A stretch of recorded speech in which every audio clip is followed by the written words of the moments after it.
Good morning students. देखो बच्चों, अपन जो है एक्सरसाइज नंबर 4 पढ़ रहे थे, है ना। 4.1 चैप्टर 4 पढ़ रहे थे, है ना। और कल मैंने आपको एक क्वेश्चन समझाया था। कौन सा क्वेश्चन समझाया था? देखो, इसका एक्सरसाइज नंबर 4.1 का फर्स्ट क्वेश्चन समझाया था, सॉरी सेकंड क्वेश्चन समझाया था। आज अपन करेंगे इसका फर्स्ट क्वेश्चन, और मैं इसके बाद आपको ये भी बताऊंगा कि इस चैप्टर में से अपन को क्या पढ़ना है और क्या इस चैप्टर में से हटा है। ठीक है बच्चों, तो देखो पहला क्वेश्चन अपन करते हैं इसका। कल मैंने आपको समझाया था कि ये थोड़ा सा डिफरेंट था, इस वजह से इसको पहले अपन बाद में करेंगे। ओके, तो देखो इसमें लिखा हुआ है, एक वर्ड प्रॉब्लम है छोटी सी। लिखा हुआ है इसके अंदर कि the cost of a notebook is twice the cost of a pen. मतलब नोटबुक की जो कॉस्ट है वो ट्वाइस है किससे? पेन से। मतलब मान के चलो अगर पेन 5 रुपए का आ रहा है तो आपकी जो नोटबुक होगी, ठीक है, जिसको आप कॉपी बोलते हो, ठीक है, होमवर्क वाली कॉपी, वो कितने रुपए की आएगी? 10 रुपीज की। इस तरीके से ये क्वेश्चन बोल रहा है। Then write a linear equation in the variable. और इस सिचुएशन की आपको क्या करनी है? एक लीनियर इक्वेशन बनानी है। लीनियर इक्वेशन जैसे कल अभी अपन ने बनाई थी, इसको बोलते हैं अपन लीनियर इक्वेशन। बताओ किसको बोलते हैं लीनियर इक्वेशन? ये इस फॉर्मेट में होती है ना, ये ax plus by plus c is equals to 0। इस फॉर्मेट में होती है, इसको आप बोलते हैं लीनियर इक्वेशन इन टू वेरिएबल। ओके, तो आपको ये जो सिचुएशन दे रखी है, इसकी क्या करनी है? लीनियर इक्वेशन फॉर्म करनी है। कैसे करेंगे देखो आप। तो सबसे पहले अपन, मैंने यहाँ पे लिखा हुआ है, देखो, let the cost of a notebook and a pen. जो अपन को क्वेश्चन में बोला गया था उसी तरीके से यहाँ पे मैंने अज्यूम कर लिया। ठीक है, देखो लिखा हुआ है, तो नोटबुक की जो कॉस्ट थी उसको तो x माना, और पेन की जो कॉस्ट थी उसको क्या माना बच्चों? y माना। ठीक है, तो क्वेश्चन में बोल रहा था कि जो कॉस्ट ऑफ नोटबुक है is double of cost of pen. लिखा हुआ है ऐसा क्वेश्चन के अंदर। देखो लिखा हुआ है इसके अंदर, the cost of notebook is twice of a pen. ठीक है, तो ये cost of notebook is twice, 2 से मल्टीप्लाई कर रहे हैं, दैट मींस क्या हो रहा है? ट्वाइस हो रहा है। ओके, तो देखो नोटबुक को आपने x से डिनोट किया था और पेन को आपने y से डिनोट किया था, तो इक्वेशन फॉर्म हो गई x is equals to 2y। Okay ना। अब देखो इस 2 को आप इधर लाओगे तो यहाँ पे ये प्लस में इधर आके क्या हो गया? माइनस में। यहाँ पे क्या बचेगा? 0। देखो ये इसके जैसा कन्वर्ट हुआ या नहीं हुआ? हो गया ना। अब जैसे मैंने कल आपको समझाया था कि अगर इस क्वेश्चन के लिए आप a b और c की वैल्यू फाइंड आउट करो तो क्या होगी। देखो आपका क्वेश्चन यहाँ फिनिश हो चुका है।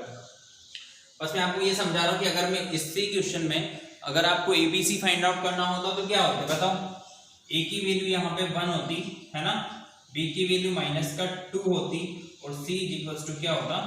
0 होता। होता या नहीं होता? होता ना, अगर ये वाला पोर्शन आपको दे रखा होता तो। ठीक है बच्चों, तो ये इस तरीके से आपको क्वेश्चन नंबर फर्स्ट करना था एक्सरसाइज नंबर 4.1 का। और इसको, और इससे पहले जो मैंने आपको क्वेश्चंस करवाए थे वो आपको नोटबुक में कॉपी करने हैं। ठीक है, अब अपन चलते हैं आगे। ठीक है, आगे से मीन्स इसके बाद जो अपना टॉपिक है एक्सरसाइज नंबर 2 के लिए।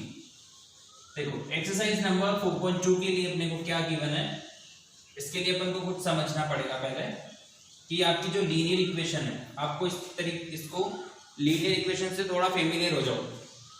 जब भी आपको लीनियर इक्वेशन इन टू वेरिएबल बोला जाए, आप समझ लो कि मैं क्या कहना चाहता हूं। मैं ये इस इक्वेशन के बारे में बोल रहा हूं। देखो जब भी लीनियर इक्वेशन इन टू वेरिएबल बोला जाए, इसका मतलब मैं किस चीज के लिए बोल रहा हूं? इस चीज के लिए बोल रहा हूं। ओके ना, तो अपन आगे चलते हैं।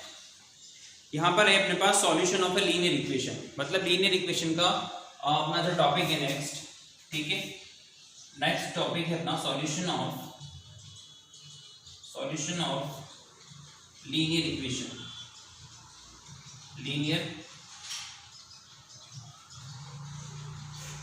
Solution of linear equation. अब इस लीनियर इक्वेशन का सॉल्यूशन का क्या मतलब है? देखो सॉल्यूशन का वो मतलब होगा कि x और y की वैल्यू जो है इस इक्वेशन को सेटिस्फाइड करेगी। ठीक है, कैसे करेगी यहाँ पर अपन क्वेश्चंस करके देखते हैं, तो आपको पता चल जाएगा कि मैं क्या कहना चाहता हूँ। ठीक है, तो अपन करते हैं क्वेश्चन नंबर फर्स्ट ही करके देख लेते हैं 4.2 का। ओके बच्चों, देखो 4.2 का अपन फर्स्ट क्वेश्चन करके देखते हैं। इनको मिटा रहा हूं मैं, इससे आपको ये पता चल जाएगा कि सॉल्यूशन ऑफ लीनियर इक्वेशन क्या होता है। ठीक है, तो कौन सा क्वेश्चन कर रहे हैं अपन? एक्सरसाइज नंबर 4.2 और इसका क्वेश्चन नंबर फर्स्ट कर रहे हैं। ठीक है, देखो क्या बोल रखा है कि which of the following option is true and Y. देखो इसमें लिखा हुआ है y is equals to 3x plus 5। First option में लिखा हुआ है इसके a unique solution.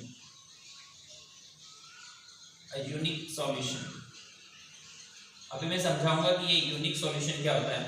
Second option में लिखा हुआ है बच्चों ओनली टू सॉल्यूशन।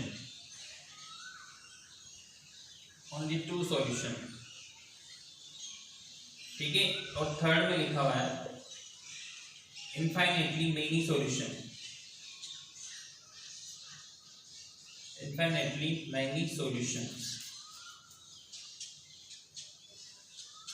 इस तरीके से ये आपके पास तीन ऑप्शन दे रखे हैं और इन तीनों ऑप्शन में से आपको चेक करना है कि इन तीनों ऑप्शन में से कौन सा ऑप्शन सही है।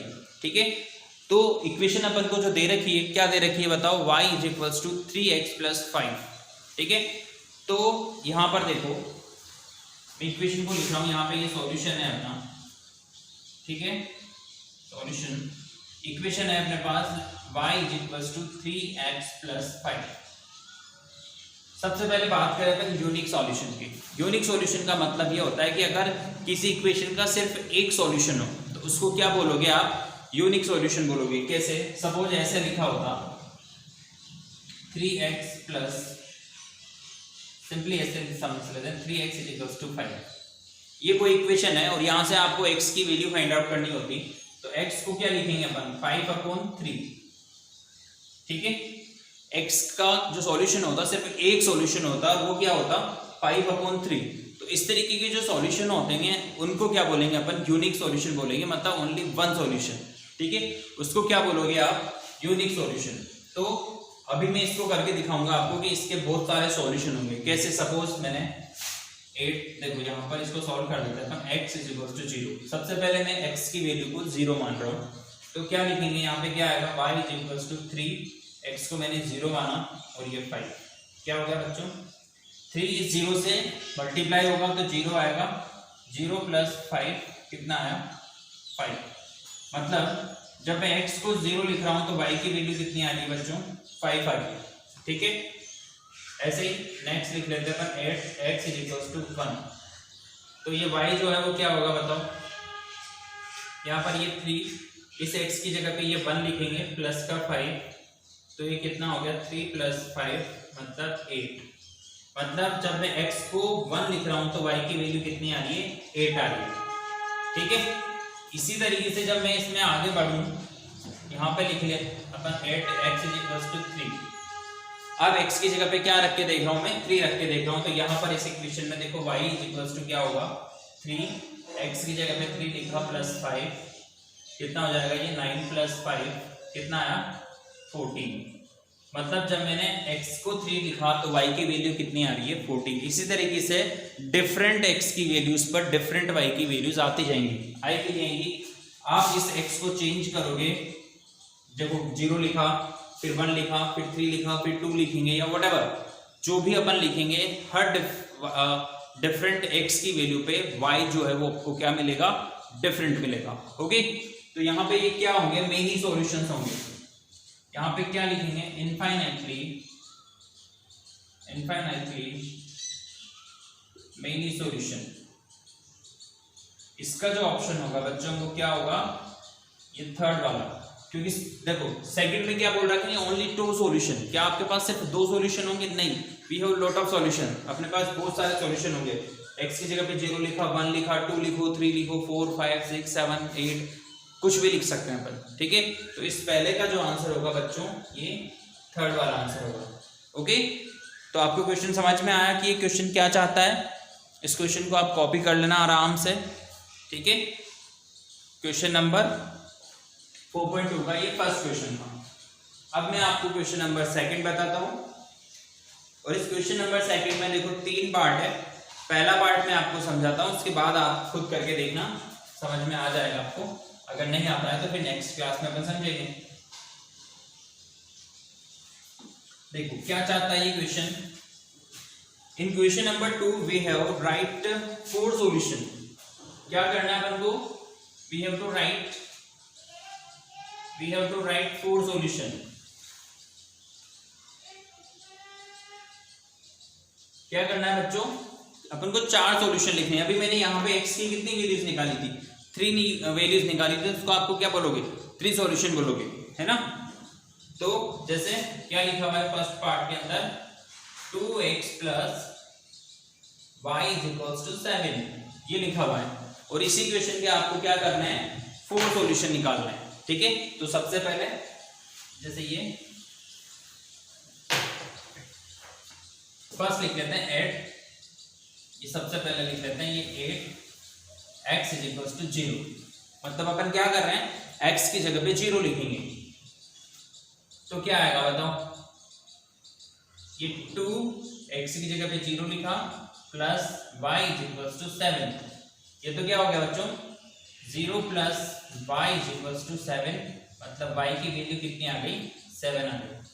तो ये तो आपका हो गया पहला सॉल्यूशन, ठीक है। ऐसे दूसरा रख के देखें, 8x इज इक्वल्स टू 1 रख लेते हैं, ठीक है। तो यहाँ पर ये 2 तो एज इट इज था, x की जगह पे 1 रखा plus y is equals to 7। तो ये हो गया 2 plus y is equals to 7, then y is equals to 7, ये 2 इधर जाएगा और क्या आ जाएगा? 5 आ जाएगा। आ रही है आपको बात समझ में? देखो सबसे पहले किस पे निकाला? 0 पर कितना आया? 7। अब 1 पे निकाला तो ये y इज इक्वल्स टू कितना आ रहा है? 5 आ रहा है, ठीक है। कितने सॉल्यूशन हो गए आपके पास? 2 सॉल्यूशन। और निकाल के देख लेते हैं, c 8x is equals to 3 लिख लो। तो ये 2x की जगह पे 3 लिखा plus y is equals to 7, कितना हो गया? ये 6 plus y is equals to 7, then y is equals to क्या होगा? 7 माइनस 6 इज इक्वल्स टू 1। तो तीसरा वाला जो सॉल्यूशन है अपना क्या हो गया? y इज इक्वल्स टू 1 हो गया, ठीक है। किस पर? x इक्वल्स टू 3 पर। अब लास्ट फोर्थ सॉल्यूशन पे आ जाएं। कुछ भी वैल्यू लिख सकते हो आप, you are free to take anything. x is equals to minus का 1 ले लो, ठीक है। माइनस का 1 लोगे तो यहाँ पर ये 2 है, ये माइनस का 1 आपने लिखा plus y is equals to 7। तो ये हो गया माइनस का 2 plus y is equals to 7। तो y इज इक्वल्स टू क्या हो गया? 7 प्लस 2, मतलब y इज इक्वल्स टू क्या आ जाएगा? 9 आ जाएगा। तो इस तरीके से आपको क्या करना है? डिफरेंट x की जगह पर डिफरेंट y की वैल्यूज आएंगी, ओके ना। तो ये क्वेश्चन आपको करना है, बाकी का जो है अपन नेक्स्ट क्लास में पढ़ेंगे। क्वेश्चन नंबर 2 के 2 पार्ट और है, मतलब मैंने आपको फर्स्ट पार्ट बताया, सेकंड और थर्ड पार्ट ये आपको करना है, ओके बच्चों। Thank you.